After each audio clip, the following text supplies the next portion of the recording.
Hal, I'm so happy to have you in the studio here. Just first of all, I want to thank you on video publicly here because you changed my life. Thank you. Just like I know you've changed millions of others. Like literally you're doing that right now. Thank you. The Miracle Morning was huge, and I've told the story before. We had Hal on the podcast a while back. We'll have all the links and stuff down below. But I remember you sent me the Miracle Morning, and you wrote a little note, and it's like, Miracle Morning? Who's this Hal guy? Wake up early? No way. So I just put that on the bookshelf, and it wasn't until 2 or 3 years later I picked it back up and I read it, and I wish I'd read it sooner. And you just have this incredible story. Now you have a new book coming out, The Miracle Equation. Yeah. Before we get into this book, but like, I'm just curious, Miracle Morning, Miracle Equation, what would you say is a miracle? How do you define that? Yeah, I think that's important because I think that miracles have kind of a bad rap. You know, they're usually, whether it's viewing it as a religious context where you're praying and waiting, that's the strategy of pray and wait and hope that a miracle happens for you. Or miracles are viewed as these passive random acts like you hear on the news, like this guy fell 14,000 feet in a skydiving accident and he lived, like it was a miracle. Right. You're like, how does that help me? That's interesting, but how does it help me? So for me, I prefer to define miracles in a way that are really not woo-woo, but very tangible, very practical, very actionable, so you have a degree of control over, like you can create the miracle. Mm-hmm. So here's my definition, is a miracle is any outcome that is beyond the realm of what you believe is probable for you.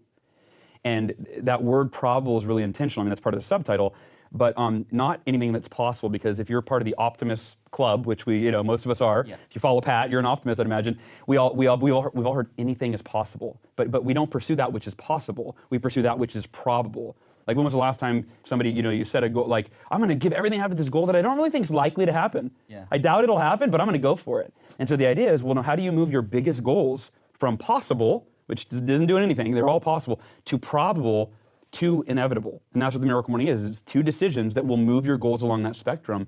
And it really isn't, it's not that they're complicated, because I don't feel like we need more information.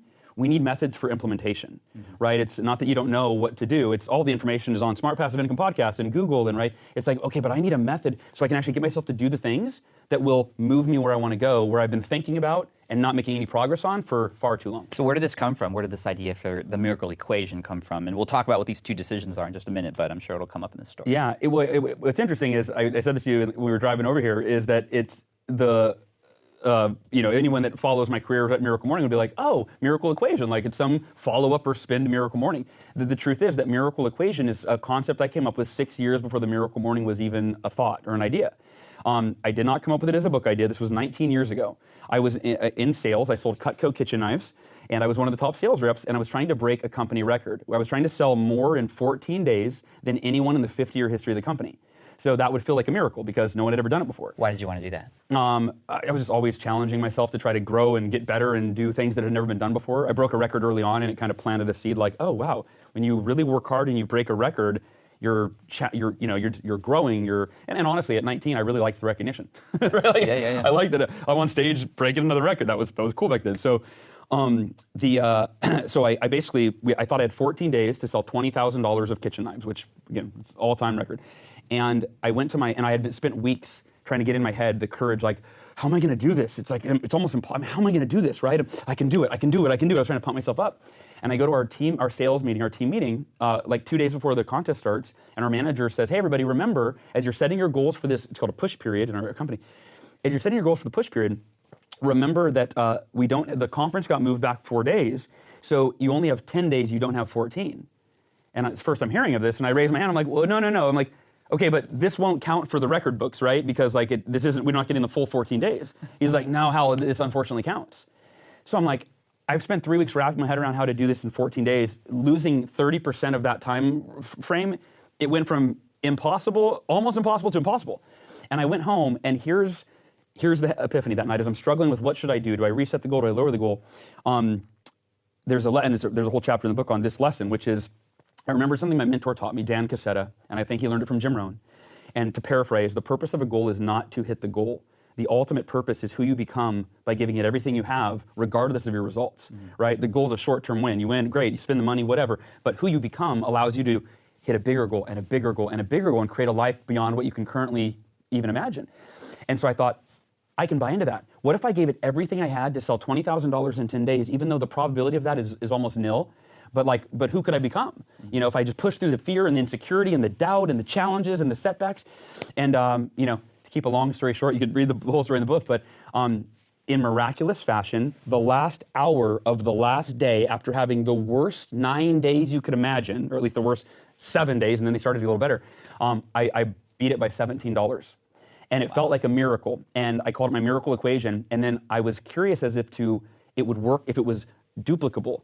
And so I was coaching 12 of my colleagues at that time, and I taught every single one of them the miracle equation, the same way that I had just applied it, and it was a 100% success rate.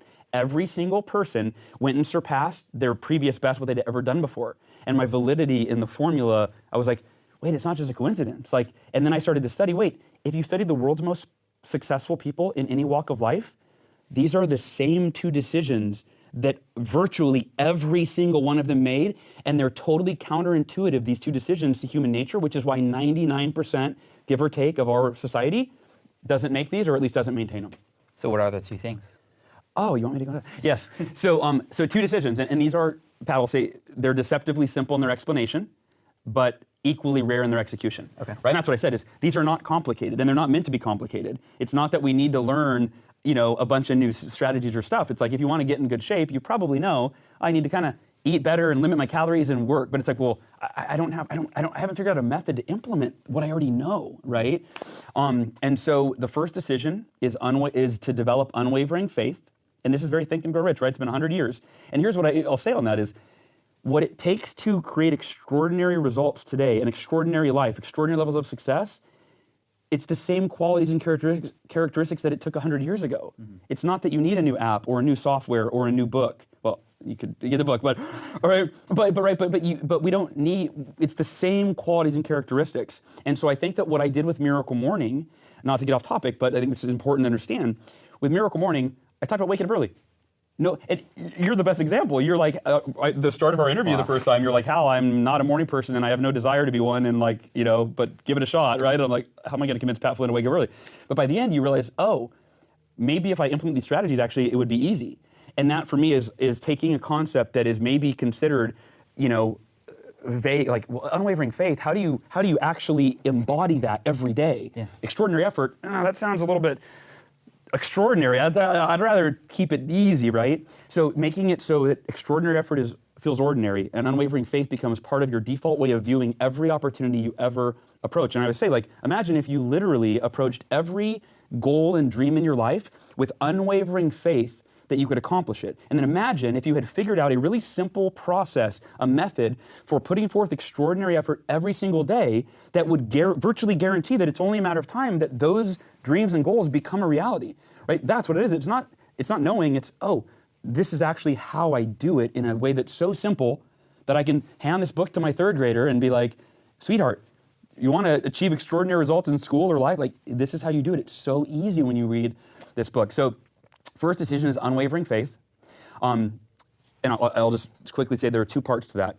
Establishing it's the easy part. It's not normal to establish it. You think about unwavering faith, it's saying that, wait, when I check my rear view and look at my entire life, I've never done what I want to do. I've never become a millionaire. I've never ran a marathon. I've never lost 30. I've never in my life. So when I check the rear view, I have no evidence that I can even do this. There's nothing that shows me that I can do it. Now maybe you can look at, well, wait, but that guy's done it. So, okay, I know it's possible, right? So establishing unwavering faith, establishing faith is the easy part of the equation.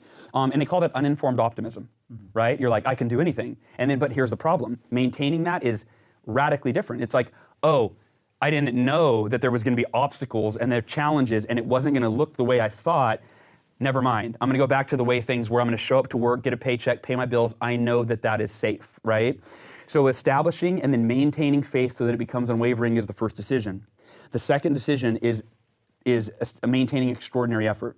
And extraordinary effort at first blush sounds overwhelming. Like, oh man, yeah, so work hard, I get it. I got a Gary Vaynerchuk at 80-hour work days, I get it. Not at all. What makes extraordinary effort extraordinary, if I had to sum it up in one word, is consistency. If you simply schedule 1 hour a day toward your biggest goal and dream, and in the book, there's a chapter called Your Mission.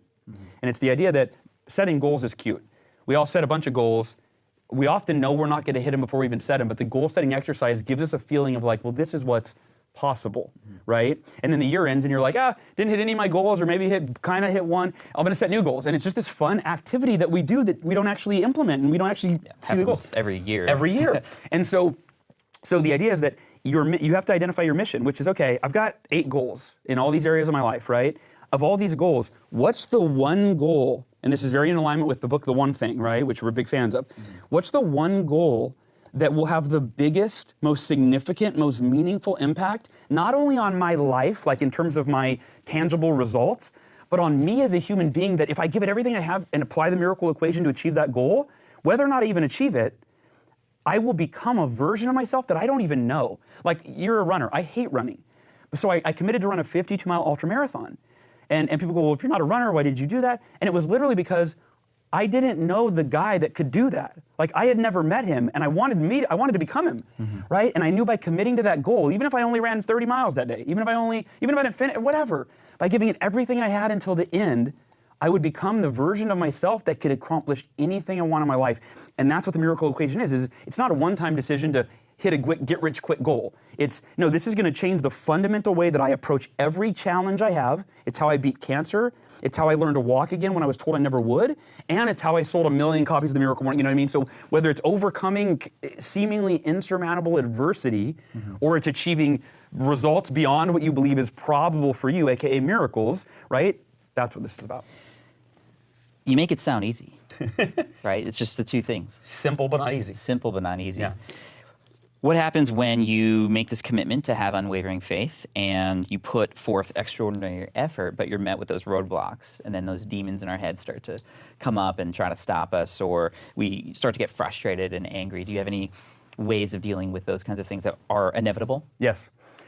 And that's part of the whole, how do you make this practical, actionable, so simple? Yeah. And so when it comes to unwavering faith, when I set that goal to sell $20,000 in 10 days, and I asked myself this, in my own words, the question you just asked me. Okay, what are the obstacles that will prevent me from making this a reality? Now, this goal is so big, it feels like a miracle. So if I were to make it, it were to happen, what could throw me off? And I thought, well, I had been in sales for long enough, and it's just like, sales is a microcosm for life, right? You have an expectation, you're hoping this will work out a certain way, and it often does not. And so I knew that there'd be days where I would go to an appointment that I was scheduled with, like, this lady was like, oh my gosh, this is like my richest friend, and she like loves to cook, like she'll probably buy everything. And I'd be like, and I knew from experience that sometimes you go to that and then they don't show up. And they're not even there, and they forgot, and you lose the appointment. Or they decide they buy nothing because they do whatever, right? And I'm like, so I know there's going to be many points along the journey, and this is true for all of us, where I have self-doubt and fear. And what I realize is what happens usually when we have self-doubt and fear, it goes back to the adage of what we focus on expands. So that seed of self-doubt is planted by a result that doesn't meet our expectation, that isn't in alignment with where we're going. And then when that seed is planted, we focus on it, and the focus becomes water, right? And you go, oh my gosh, what if I have this happen again? What if my next appointment doesn't buy? What if I don't hit what if? And then now that is your new reality, and you have a reality based on fear. And so for me, I decided, okay, I have to replace my fear, actively, consciously, and simply replace my fear with faith. And all I did was I wrote down a little note. Now I would call it your miracle mantra, if you will, right? A little mantra that said, I am committed to giving it everything I have to sell $20,000 in 10 days, no matter what. There is no other option. That's it. And every time I had and I literally kept it in my pocket for the whole 2-week or 10-day period. And every time I had a no sale, a missed appointment, every time the fear or the doubt crept in, I pulled out my note and I said, and I remember I would be driving, I had it memorized pretty quickly, and I would be driving down the freeway in my Nissan Xterra, and I'd roll down the windows, and after like a no sale or a rude customer that would like kick me out of their house and be like, we don't want any. And I'd go, I am committed to selling, or to giving it everything I have to sell $20,000 in 10 days, no matter what. There is no other option. I am committed to give it everything I have. I would say it with such conviction and such, passion, if you will. And it's not rocket science. In that moment, I was replacing fear with faith. And either you're directed by your fear in your life, that's my mission with this book, is I think the majority of us, whether it's unconscious or conscious, we live our life based on the fear of what we can't do, the fear of what we're not capable of, the fear of what might go wrong, the fear of uncertainty, right? We live with all these fears. And if we can switch that to live with faith, your whole quality of life changes. How do you have faith when, and I know from my own experience, I put faith into the education system. I put faith into my career and the security of that, yet I was still let go.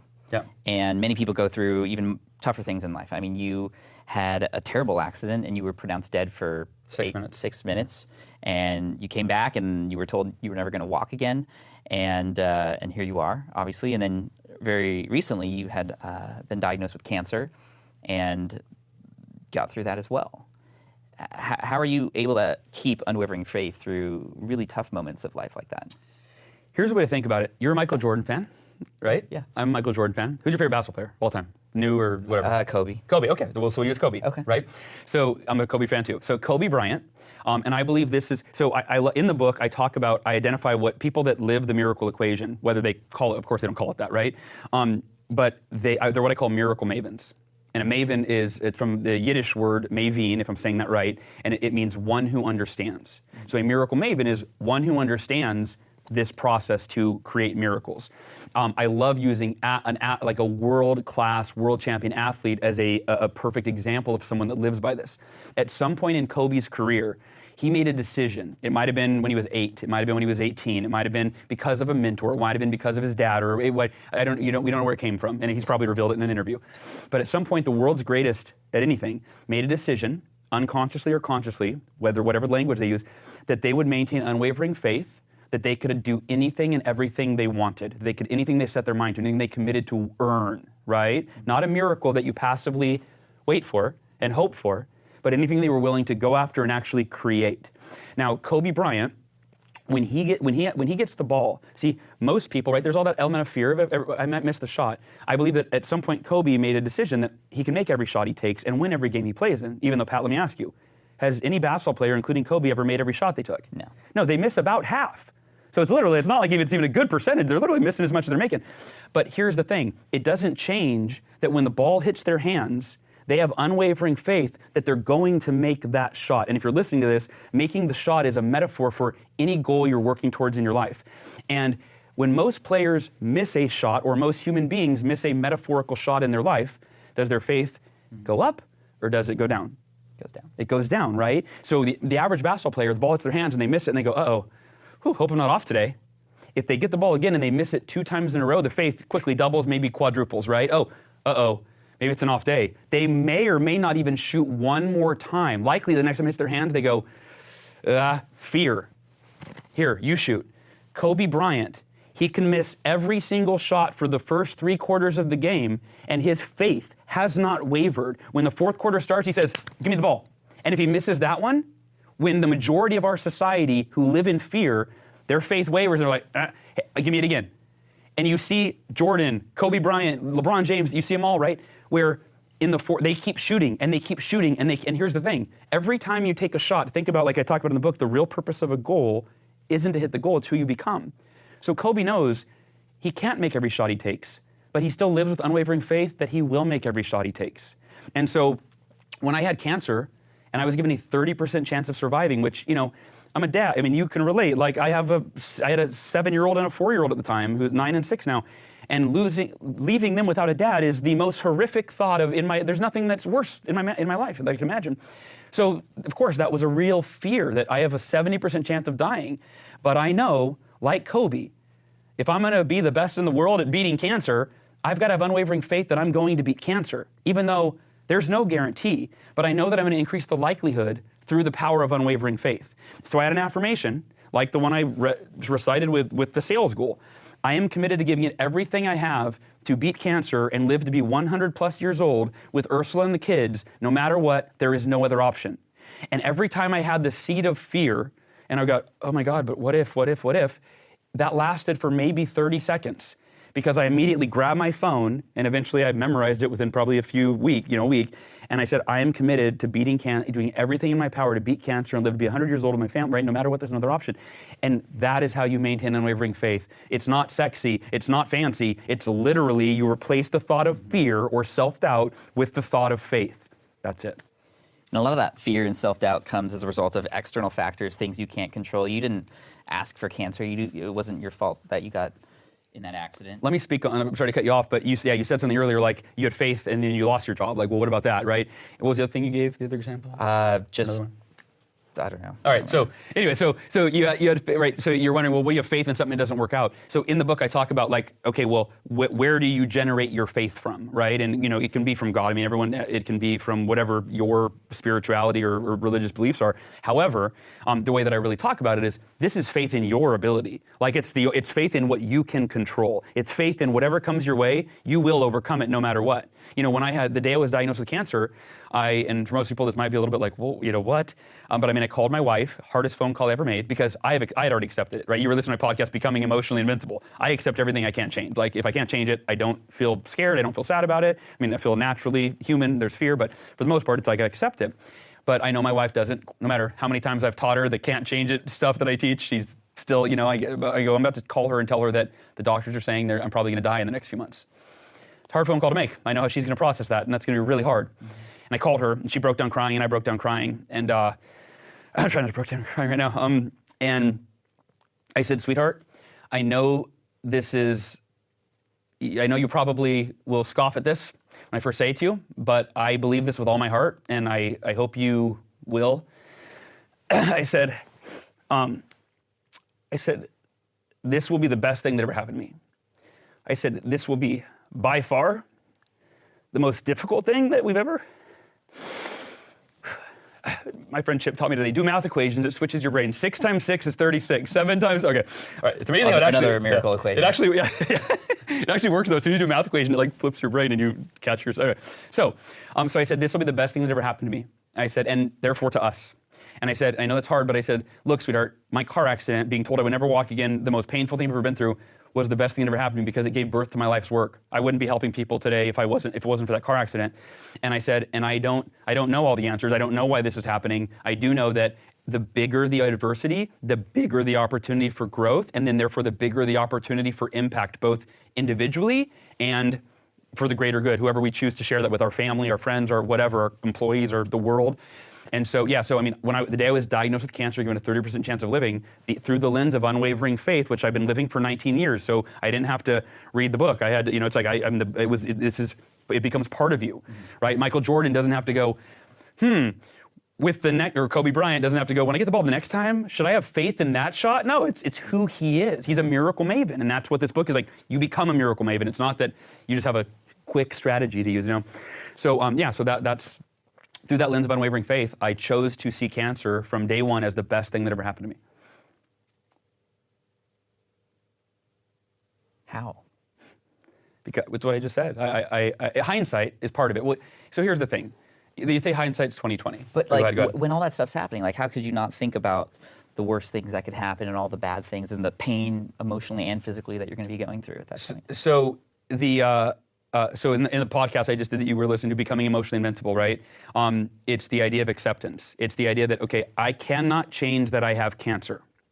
In fact, I'll just give a quick bonus lesson, right? And there is actually a chapter in the book, because it's the most recent podcast, Becoming Emotionally Invincible, but it's the lesson that I teach when I speak. No matter what my speech is, I always embed this lesson, because it's been one of the most life-changing for me. And here's the place to start with this for anybody listening or watching. What if I were to tell you that every negative emotion that you've ever felt in your life, that you're feeling right now, or that you could ever feel in the future, is self-created and completely optional? In other words, it has almost nothing to do with what's happening to you. So what was happening to me was cancer. Whether or not I felt negative emotion was up to me 100. It was self-created. And it's self-created, like you can sum it up in one word. It's by our resistance. In other words, our resistance to our reality, to the unchangeable aspects of our reality, is what determines our emotional pain. And it's to the degree of resistance that we put into it that determines the degree of pain we feel. So if you're in traffic and you have mild, low-level resistance, like, oh, I'm going to be late, oh man, come on. Or it might be more intense, like, no, not today, I can't be late today, right? To the degree that you resist determines the degree of pain. Now, I used to do that, like anybody else, I hated traffic. Now when I get in traffic, I go, I can't change that I'm in traffic.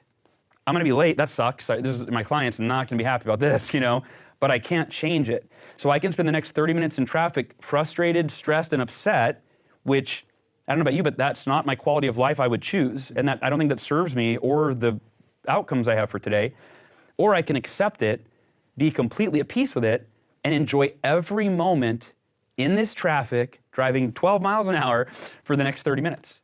And that metaphor, that example I just gave, is relevant whether it's traffic or it's being diagnosed with cancer. And I'll give you one quick story that's not my own. I was speaking at an event once. A woman who was 27 years old sent me an email a few weeks later. And attached to the email was a picture of her wrist with the words, "Can't change it," permanently tattooed. When I give my speech, I teach the can't change it philosophy, which is that when something, the 5-minute rule, when something goes wrong, set your timer for 5 minutes. Give yourself that buffer to be upset. Give 5 minutes to bitch, moan, complain, cry, punch your friend, whatever, like, ah! Then when the timer goes off, you say 3 very powerful words that heighten your consciousness, your awareness. You go, "Can't change it." It reminds you, I can't change it, so there's no value in resisting it and wishing I could. That just creates emotional pain for myself, which is totally unnecessary and optional, and I don't need it. So it's going to serve me, right, or serve anybody.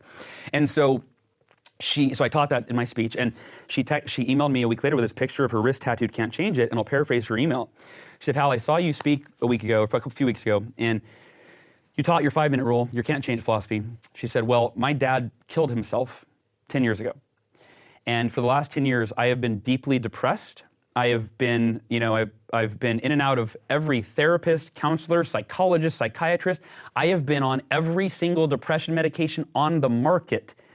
Nothing has ever worked. Until the day I saw your speech, I woke up depressed that morning that my dad wasn't here. And anytime I shared that with anybody, they patted me on the back and said, 'You poor thing, like I would be just as depressed. You deserve to feel horrible every day of your life,' right? I mean, they reinforced it. And she said, when I heard your message and the talk about what causes our pain, that it's self-created, that it's not the thing that happened, it's our resistance to the thing, you opened my eyes to this possibility I'd never considered, that maybe I'm not depressed and sad and scared and lonely and angry because my dad died, but maybe it's because no one ever told me that I had a choice, that I could accept it. I didn't know that.' She said, I got your little can't change it wristband, which I used to give to students after my speech. I've worn it for the last few weeks. I'm not depressed anymore. I've been depressed for 10 years, and in a matter of days, I realized that I was causing it, and it wasn't my dad's death." And she goes, "I replaced the memory or the meaning of his memory with gratitude. And now when I think of my dad not being, just period, I smile. And I wanted a permanent reminder, so this isn't a henna tattoo. I went and got it permanently tattooed into my wrist. Can't change it." And so that's how. And the thing is, it's anything. It's like practice. When someone first hears it, we're addicted to our emotions, their patterns. When we hit traffic, the way we've responded to traffic for the last since we've been driving, it's embedded. It instantly comes up and we feel those emotions. So I always tell people, anything you're doing, if it's worth doing, do a 30-day challenge. Have a can't change it, write it on your wrist, put a rubber band, whatever, right? Do that 5-minute rule, put that in your pocket, like the miracle equation, mantra.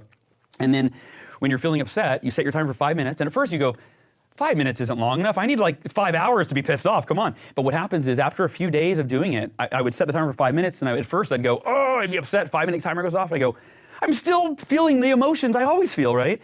But after a few days, I would set the timer for 5 minutes, and I would go, and I'd pick up the phone again after I bitched and moaned for a minute, and I'd go, I still have 4 minutes and 17 seconds left. And I would set it down, and I would go, what's the point of being upset for another 4 minutes and 17 seconds when I can just turn the timer off, accept it, and go do something proactive to move forward in my life? And it was this, again, it's a shift in our consciousness. Yeah. It all happens here. Yeah, it all happens here. It starts there. And this helps add some structure to the decisions that you're going to make and the goals that you want to reach. Absolutely. So where can people go get the Miracle Equation? So it's my first ever traditionally published. I have 13 books out. Congrats, man. Thank you, brother. They are all self-published. This is traditionally published, which means not just Amazon, but wherever books are sold. Right now, you can get it on Amazon. You can get it Audible, Kindle, Walmart.com, Target.com, Barnes & Noble, local bookstores everywhere. And can I mention the bonuses? Yeah, go ahead. So, I like to just share this in total transparency. I was telling you, I hired a book launch manager, Tim Grawl, who's amazing. And he basically just said, he goes, Hal, here's the thing. Everybody's got more books that they can read. They got more books in their shopping cart. They got more books on their wish list. He said, so I'm advising you to create well over $1,000 in legitimate, brand new, don't dust stuff off the shelf, brand new, relevant to the book bonuses that will help people actually implement what they learn versus just finish the book and read another one and move on. So if you get the book today and you forward your receipt to the email address miracleequation@gmail.com, 2 E's in the middle, miracleequation@gmail, you will get a 6-week online how to create tangible, measurable miracles course with me. It starts the week after the book comes out, so April 24th.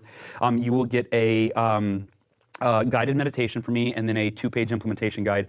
And if you're watching this like 6 months from now and you missed the pre-order bonuses, the launch bonuses, when you forward your email address, we're still figuring that out, but you're going to get a bunch of cool bonuses. So we're going to say they won't be as cool. You won't get the live course, obviously, but there's going to be some bonuses for sure for anybody that forwards that. Cool. The URL one more time. Go to buy the book, miracleequationbook.com will take you to all the retailer in your country, anywhere in the world, and then if you forward your receipt to miracleequation@gmail.com. Yeah. Cool. Go grab it. Thank you so much. Thank you, man. Appreciate you. Brother, I'm gonna hug you. Love you. Love you too, man.